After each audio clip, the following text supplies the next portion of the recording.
रमज़ान का महीना था, शाम होने वाली थी और ज़्यादातर लोग इफ्तार की तैयारियों में लगे हुए थे। लेकिन 10 साल का अनस फटे पुराने कपड़ों में एक दुकान के बाहर खड़ा था। उसकी आंखें तली हुई समोसों और खजूरों पर टिकी थीं, लेकिन उसकी जेब खाली थी। उसका पेट जोर जोर से चिल्ला रहा था, मगर अनस जानता था कि माँ ने कहा था, बेटा, रोज़ा तो सब्र और भरोसे का नाम है। अल्लाह हम सबकी मदद करता है।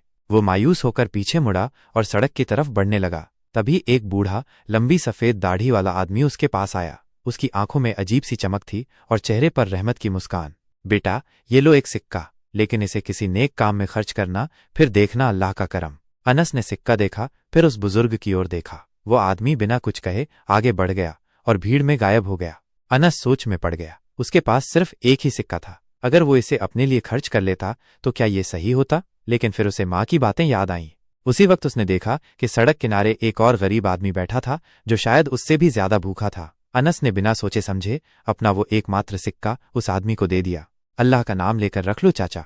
वो आदमी हैरान रह गया। उसकी आंखों में आंसू आ गए। जैसे ही अनस आगे बढ़ा, अचानक एक व्यापारी ने उसे रोक लिया।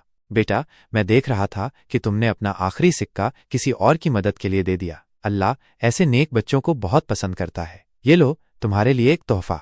व्यापारी ने अनस को एक थैली दी। जब उसने खोली तो उसकी आंखें हैरानी से फैल गईं। उसमें खाने पीने की चीजें और बहुत सारे सिक्के थे।